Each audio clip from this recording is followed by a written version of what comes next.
Abilene, Texas. I'm one of the professors in the Graduate School of Theology there. I've been there for about a decade after 30 years of congregational ministry. 20 years in Indianapolis, which is where I remember Tim and know Tim from way back early in that career.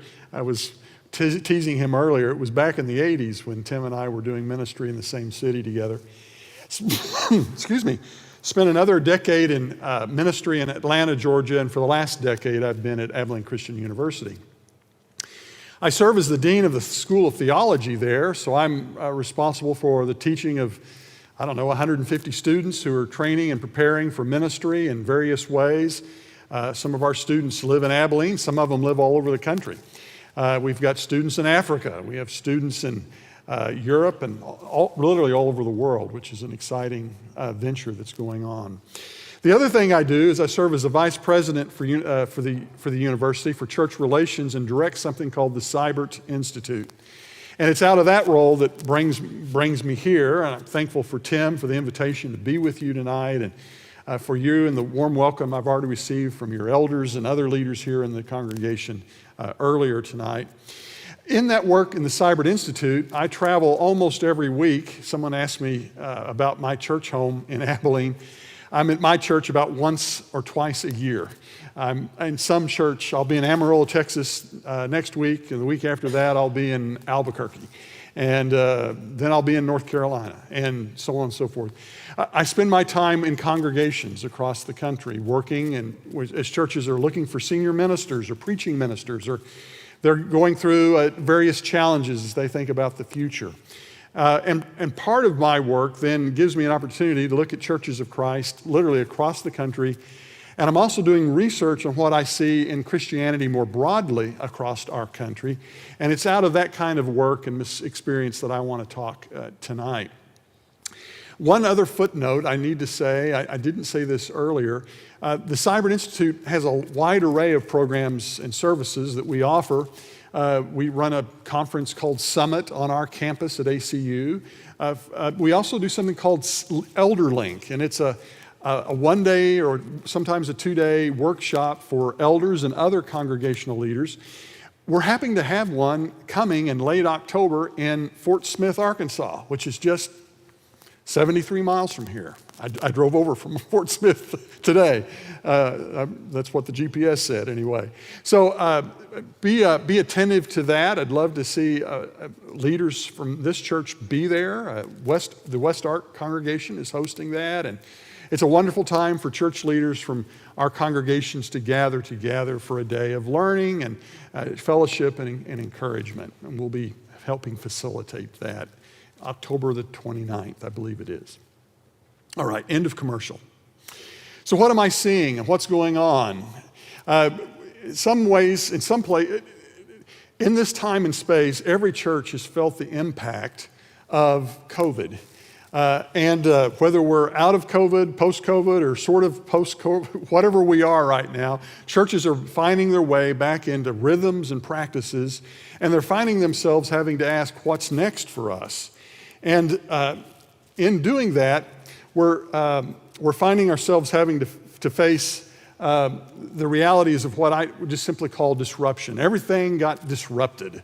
And out of that came all kinds of new ways. Who would have thought that we would worship at home while watching on a TV screen, right? Or, and on it goes. Our world has been changed in many ways. That's causing congregations to have to ask questions about how do we practice our faith? How do we practice the faith of the gospel and live that out faithfully in a world that's looking different than it did a few years ago? One of the things that I want to say about this time of disruption is that this disruptive time we're in did not start in March of 2020. It started actually decades ago. As I met with the elders and others earlier, I said it started in 1968. I think that's probably not far from, the 60s was a time, those of you who are old enough know that the 60s were as disruptive as the times we are in now. Politics was crazy. I mean, absolutely crazy. Riots, Race we were wrestling with issues of race, right? And we were all kinds of stuff. College and university campuses were in an uproar. In fact, in some ways, things look a little tame today if we were to go back and compare it to 1964 to 68, right? Those of you who are historians or have that awareness know that. So one thing we may want to say is that the change that we're experiencing now is it's not just about COVID, or it's not just about whatever was published in the paper yesterday. It's about something else, some larger things that are going on in our world that COVID has disclosed to us in distinct ways. In fact, I like to call this the apocalyptic moment. Now, do we know what apocalypse is, right, or apocalyptic? It's a $64 Bible word, and I'm not talking about zombies. Well, maybe I am. I don't know. Maybe I am. Apocalyptic, in a Bible way, is simply something that gets revealed. Revelation, right? The last book of the Bible is called the Apocalypse. You know it as Revelation, but the real word for it is apocalypse. It reveals, it discloses something to us. And suddenly, some things are being disclosed to us. And some of the things that are being disclosed to us are not exactly things that we're really pleased to see. It's disclosed some things about the fragility of Christian faith in North America. And that's made many of us anxious or nervous. And I kind of want to say some words about that as we go through the evening as well. Well, I'll just say this much right now. Churches may come and go, but God's kingdom never fails. And when churches, congregations, and communities of faith remember that God really is large and in charge, and let Him kind of guide things, and let our anxiety drop down a little bit, we will find our way forward. So you could, Darren, where are you? That one you need to keep. Okay, I've got a running joke with Darren here. So, but to kind of get onto this, what are some things that we are seeing in our world? What are some of those things? Here's some of the sociological realities that are present in our world today that are simply things that we've got to attend to. I say sociological realities. There are things on this that I wish were not so, but I'm here to tell you what I see and report as truth, right? So number one is that we're living in a secular age. We do not live in a Christian country. We do not live in a Christian, and I'm not sure we ever lived in a fully Christian country. Now, that may cause some people to go, oh, wait a minute. But the fact of the matter is today that maybe 12 or 13% of your neighbors go to church on Sunday morning. That's about it. And I know I'm in Arkansas. If I want to go to California, it'd be less than that, right?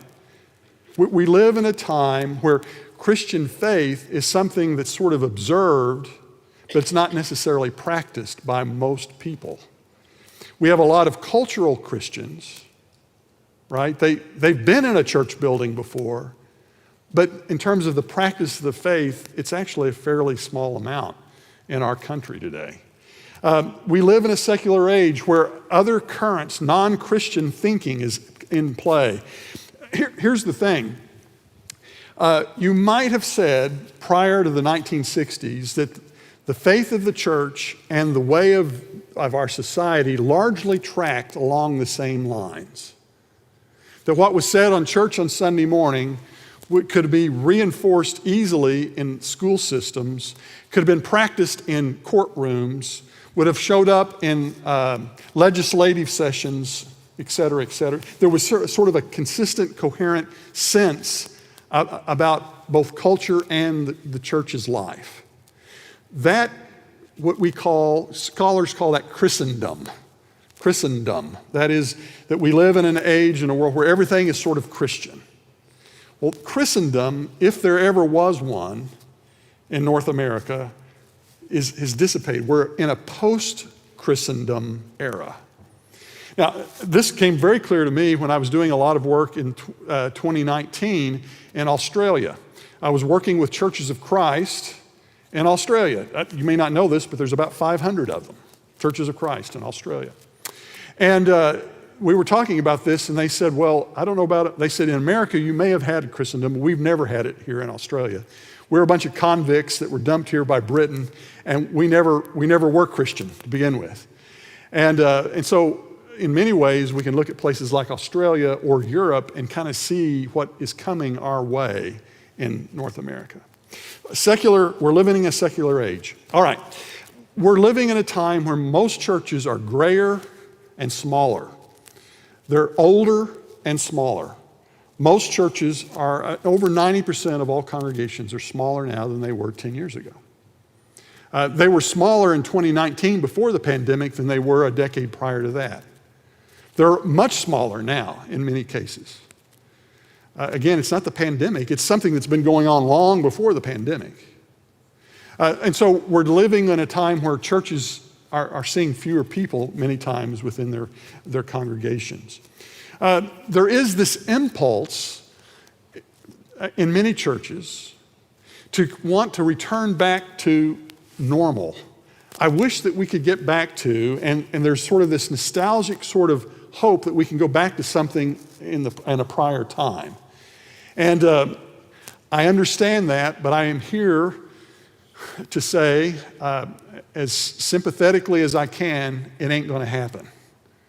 And we're fooling ourselves to think that in some way that we can replicate, well, if we could only get back to the 1970s. I was working with one church and they were ready to, let's bring back the joy buses. Let's do joy bus again.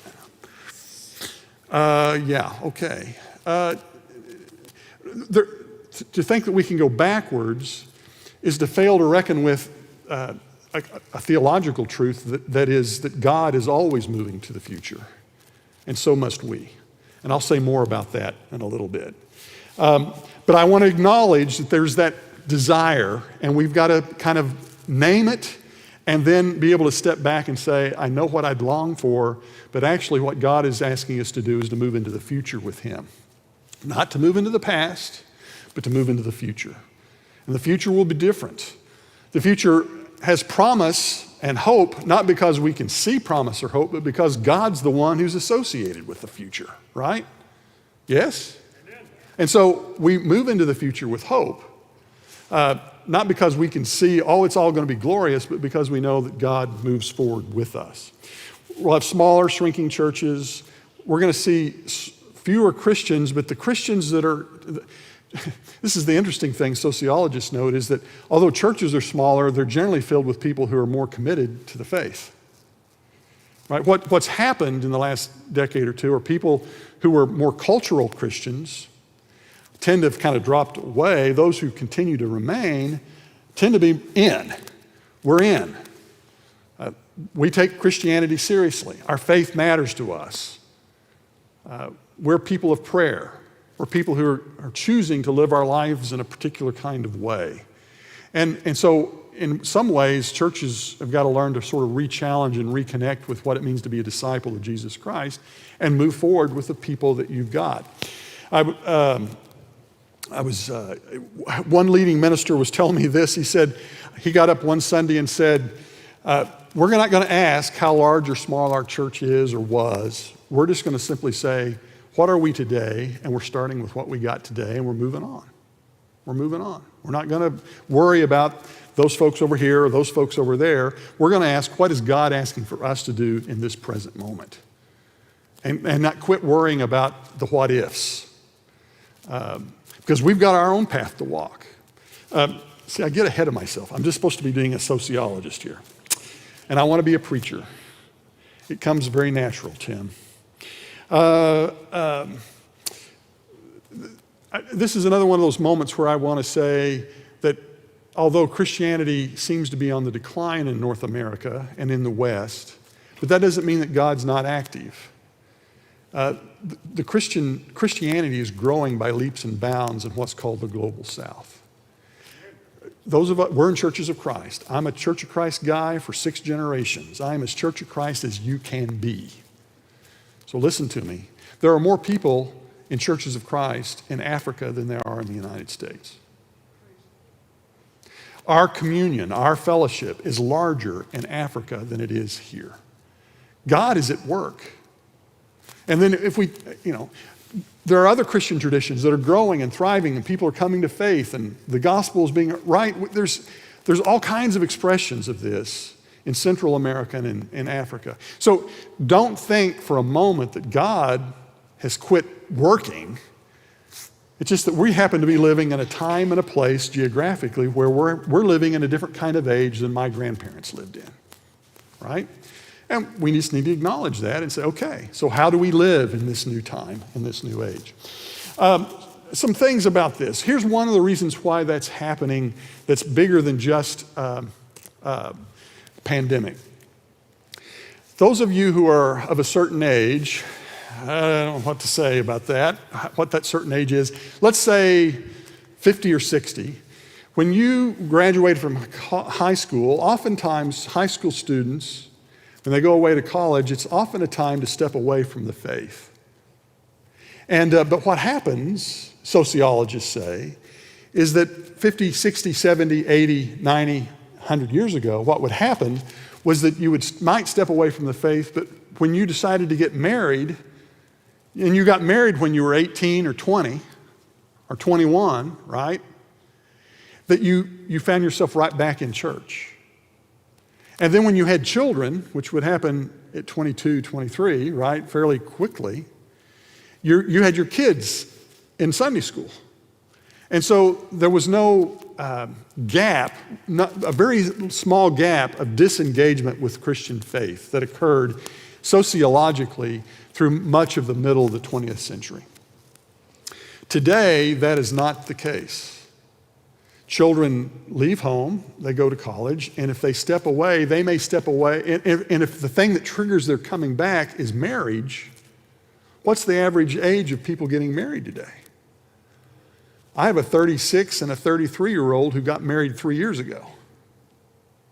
There's a decade of that open space as young adults. And so young adulthood has delayed, I don't mean this to be derogatory to those of you who are younger, there's a kind of a delayed adolescence.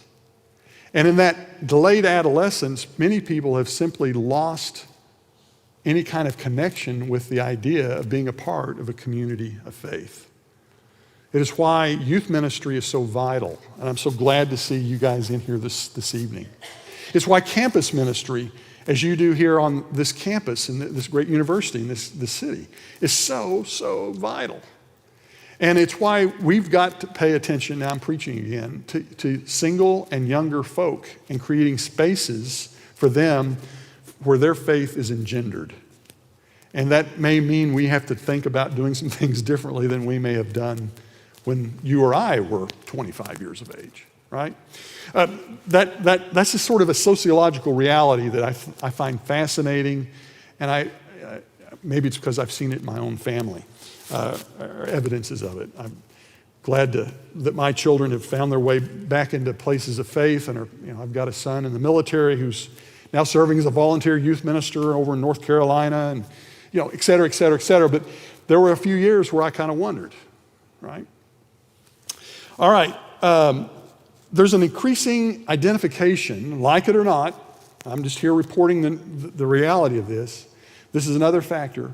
Christianity is often connected to racist, sexist, or homophobic points of view. And so our broader culture, when, like it or not, when those kinds of issues pop up, Christianity is often associated with those things. And that is another one of those factors that dampen participation in Christian community today. Just one of those other factors that we've got to pay attention to. It highlights for us how important it is how we frame the Christian message and the Christian way of life in a way that is winsome and connects with people rather than off-putting and harsh. And that's not always an easy thing to do. I'm not here trying to talk about that or to identify that, but I'm just naming where we've got some work to do. All right. Here are some things that I think are important assumptions that we've got to assume, we have to work with. Number one, that God is present in our world. That God not only is present, but he is active in our world. Earlier tonight, I mentioned to your elders and others that were gathered for a little dinner that all too often churches sort of act like we're functional atheists. We say we believe in God, but then we kind of act like God's not really here, that it's all on us. And when churches take that posture, in a Christendom world, back 60 years ago, we could take that posture and things would still kind of rock along. But all bets are off now. We really have got to believe in what we say we believe. And we've got to practice what we say we practice. I was working with there's a Church of Christ. It was a church plant out of Churches of Christ. The movement now has come to be something a little different than Churches of Christ. But I interviewed some of the leading figures in this group. This group went from 0 to 3,000 members in 10 years and planted 30 churches while doing it. One of the things that stood out in my interview with them is that they actually practice what they believe. He said, we believe in prayer. I said, oh, okay, you believe in prayer. Right, every church says that. And I said, but I had the presence of mind to say, well, tell me about that. Tell me about that. Well, he says, every Wednesday night, our whole church gathers together in groups to pray for the city of Nashville. I'll tell you what town it was in. I said, oh, really? He said, we pray for the city of Nashville every Wednesday night. In fact, we started inviting other churches to pray with us on Wednesday night for the city of Nashville. And the first year we had 6 churches join us for this, for a special time of prayer. But we kept praying for the city of Nashville. The next year we had 157 churches join us to pray for the city of Nashville. Last year, this was about 2 years ago, it was before COVID, we had 650 churches join us to pray for 6 weeks for the city of Nashville. Do you see something happening there? This is a congregation of people who actually practice what they say they believe. That is one of the key things that I see in churches that are thriving today. What we say and what we do have got to cohere. I'm getting ahead of myself, but that's that God is present, right? God is present. We believe that. We're going to act like that. That God has a preferred future for your church. God has plans for Russellville, Arkansas. I'm confident that he does. This is his town. God has a heart and a longing for the people of this community. He wants to make a difference in all those university students showing up in a couple of weeks. He wants to make a difference in the high schools that are represented here on this front row. He wants to make a difference in the neighborhoods that you live in.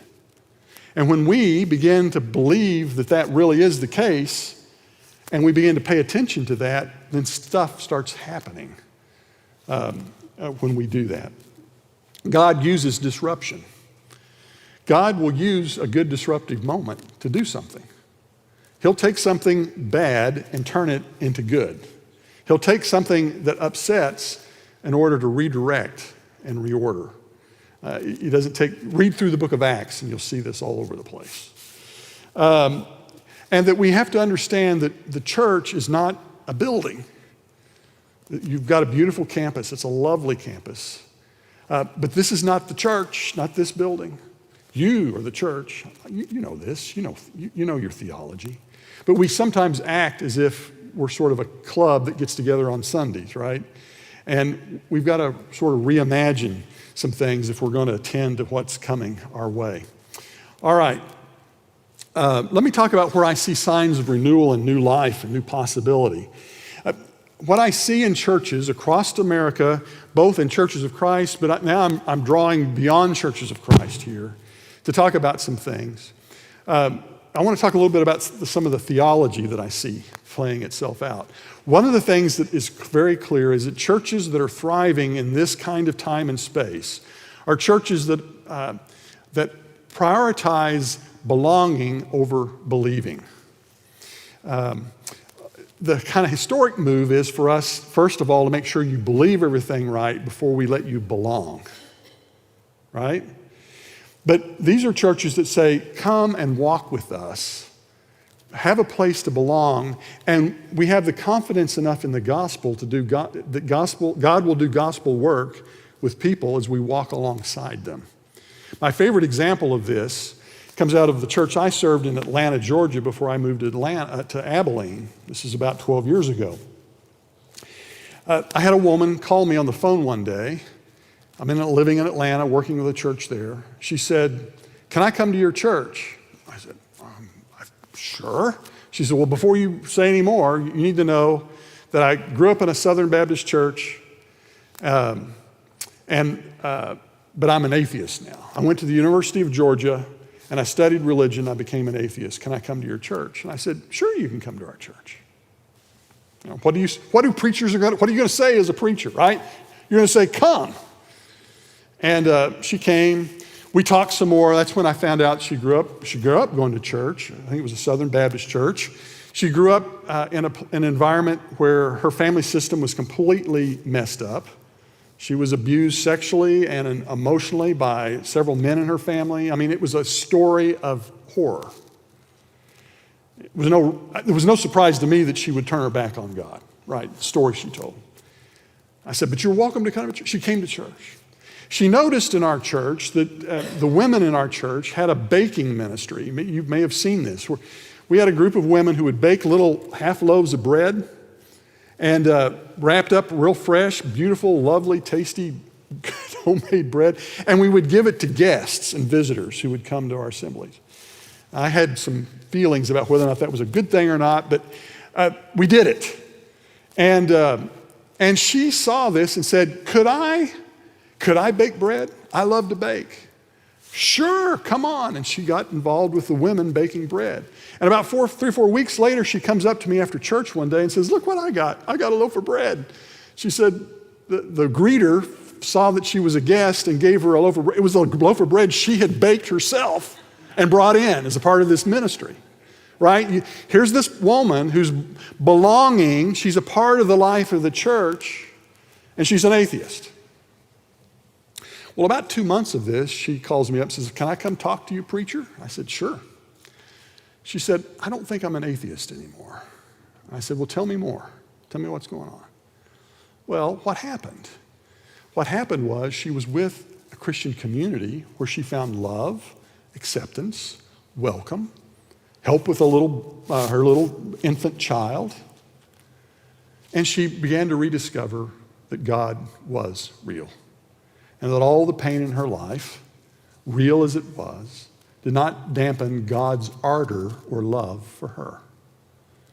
And I heard from her about 3 years ago. She's still very active in the life of that church in Atlanta, Georgia, because a community of faith recognized that belonging is a part of the way in which we practice hospitality, and that God will bring people along all in due season. These churches that are thriving are churches that recognize that we've got to kind of look at our language.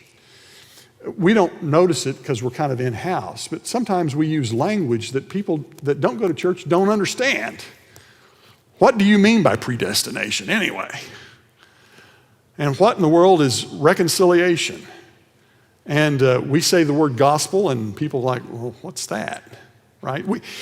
So these are churches that think about and work on their language and work on the ways in which they express the Christian faith. These are churches that recognize that salvation is not simply getting baptized or simply being nice or giving food out. There's sort of this long 100-year-old debate in churches about, about the way in which the nature of salvation. The argument goes, there's some churches that say, well, it's only about making sure people have food to eat and places to live and that's salvation. And then others will argue, no, it's about coming to believe that Jesus Christ is your personal Savior, that He is the Son of God and being immersed with Him in baptism. And we want to get a big fight up about this. These churches that are thriving say, we're not playing that game. God is concerned about the whole person. A person's soul and a person's body. It all matters to God. All of you matters to God. And churches will refuse to play that kind of game. These are churches that tend to find ways of thriving. That hospitality and diversity matters.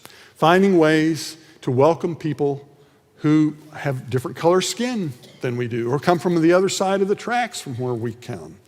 et cetera, et cetera. The churches that are thriving tend to be more diverse sociologically. And that raises some questions for many of our congregations. How are we paying attention to that? There are churches, finally, that are Trinitarian. Now, I'm going to get a little eggheady here, and I'm probably going to get in trouble a little bit here. So,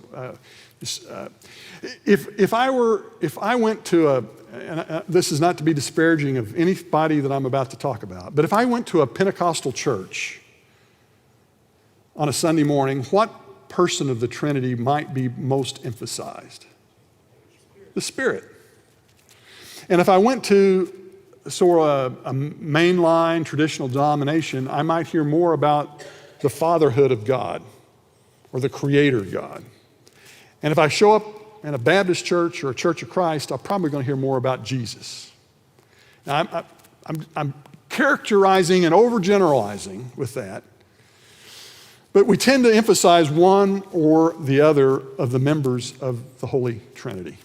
And there's no getting around that, I think. It just kind of comes to us because of the way in which our theology is formed. There's a whole big conversation that can happen. But what I want to say is that churches that are thriving pay attention. Are we emphasizing all the fullness of who God is? Are we paying attention to the Spirit of God? Are we recognizing God as creator of the world that we inhabit, the physical world that we inhabit? Are we paying attention to Jesus as our Redeemer, right? All of that. And so it might be a way of kind of reflecting on how our teaching, how are we playing and practicing out our teaching with regard to who the character and nature of God is. All right, what else are we seeing? We're seeing these churches that are thriving tend to focus on their local environment, their context. We're going to have mega churches, massive churches with us for a long time. But the churches that tend to be thriving and growing in North America tend to be churches that say, oh, this is our neighborhood. We're going to serve it. This is our town. And we're going to pay attention to our town. And we're going to work on our town. They're churches that understand the sense of living and being in their spaces and places. These are churches, for example, that are focusing, at one church that began to look at a map and recognize that about 80% of their congregation lived in 3 or 4 neighborhoods. And they began to refocus their whole ministry on, you guessed it, those 3 or 4 neighborhoods. That's where small groups happened. It's where youth activities happened. It's where they began to invest in the schools in those areas, and it began to pay dividends. That was the place they were living, a sense of parish, of a distinct area that we're going to, it's where we spend our money, it's where we go to these are the restaurants we go to, this is the schools that we're paying attention to, these are the communities that we're going to, is this making sense? The churches are finding ways to find distinct communities that they invest in, to where they get to know the people that are there. They're people that they live with and relate to. These are churches that are recognizing more and more the value of community and relationship, where more shared meals are taking place, common worship. There's a church growth movement in Florida called Dinner Church that I find fascinating. It's a church it's a community of a group of churches that are growing by leaps and bounds by simply having Thursday night meals that they invite the community to. Something very simple, right? And it's a simple meal. It's not like they're fixing filet mignon every night, or barbecuing a calf or something. It's soup, right? It's simple, but it's an opportunity to be with another human being, and they're finding ways of connecting by having shared meals together. And I think we're all kind of hungry for that post-COVID, right? And we still got to figure out ways of doing that, there's a lot to work out on all that. But churches that are thriving are finding ways of connecting, of recognizing that some things it's not sacred and then secular, it's all sacred. It's all sacred. I may get in trouble for this. We sometimes read the book of Acts and we see breaking of bread, the Christians were always breaking bread together, right? I don't know what happens when we read that. I think sometimes we think that's just Sunday mornings they're talking about. No, it's not. These folks were spending time with each other day by day breaking. They're talking about dinner. They're talking about barbecue. That's what they're talking about. They're talking about hamburgers on the grill. But every time they were together and they shared food together, it was a time to remember the presence of God in our community. We are nothing without God's presence by the power of His Spirit, right? This idea of community and seeing everything as sacred.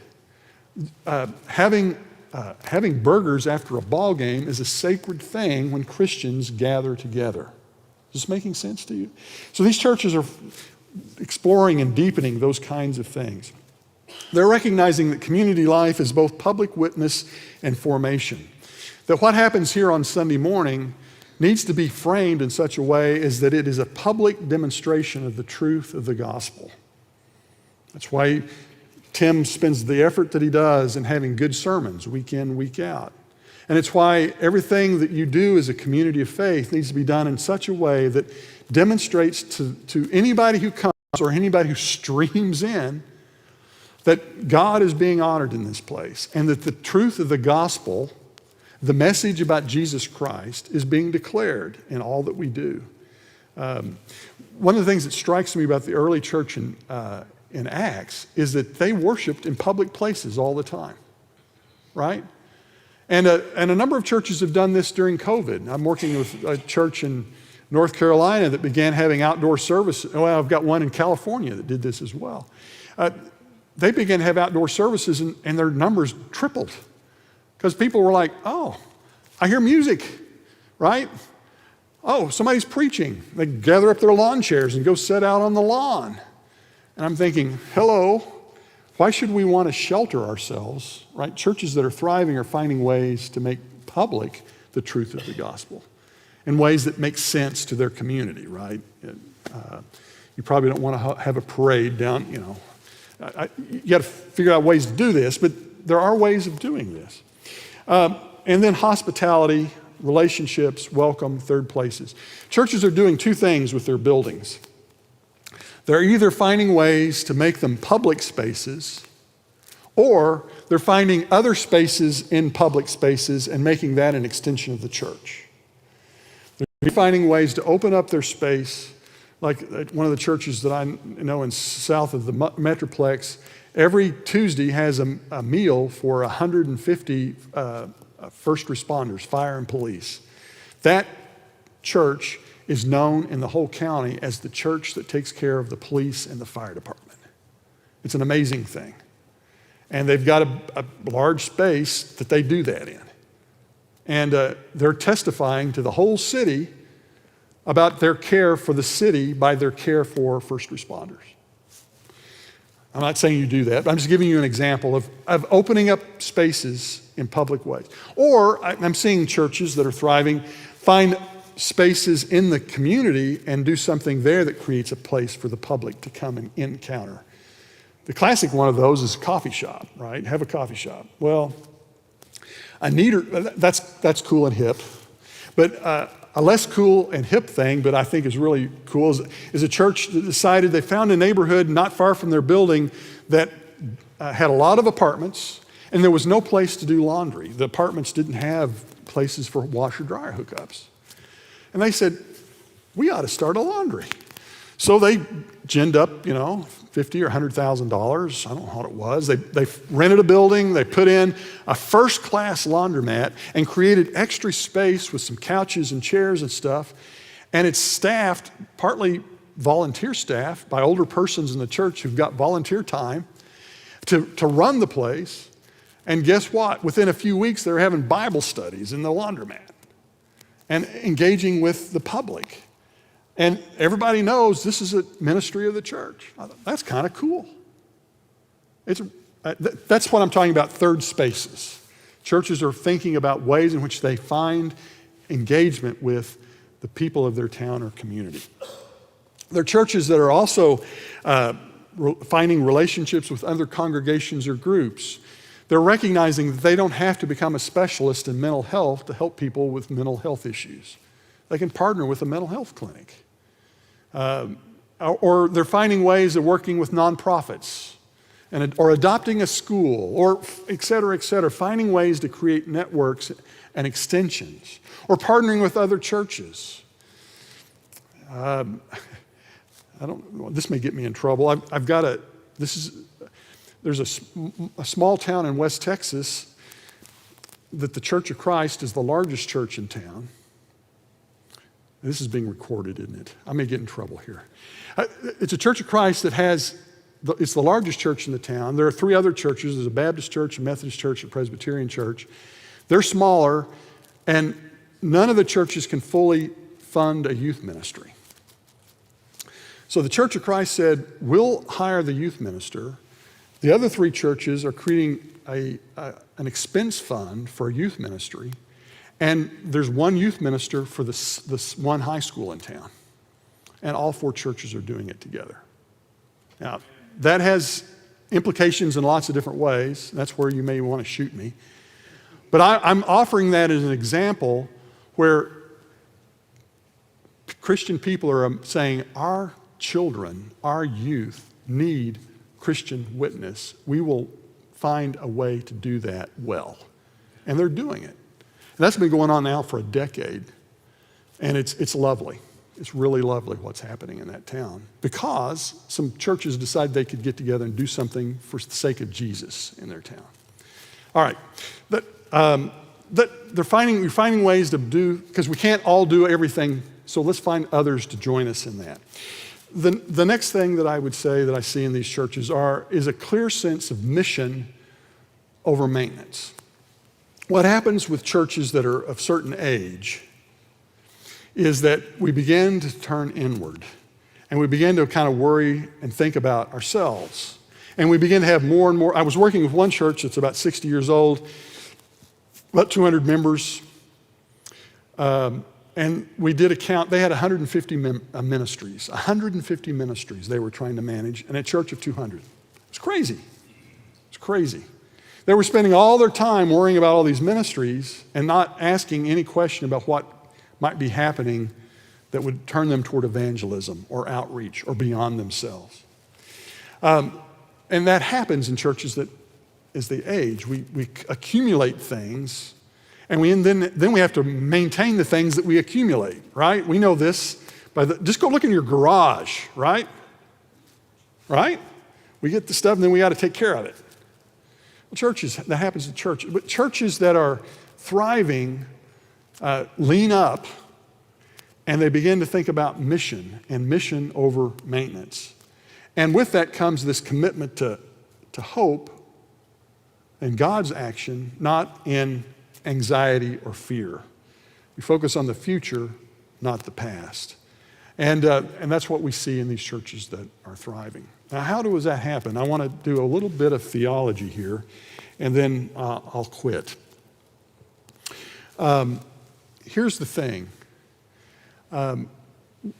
As the people of God, when we begin to affirm and actually practice the truth that God is active and at present and at work in our world, then our job is to follow His lead.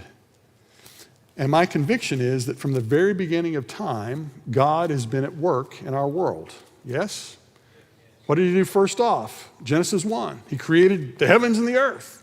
He's been at work from the very get-go.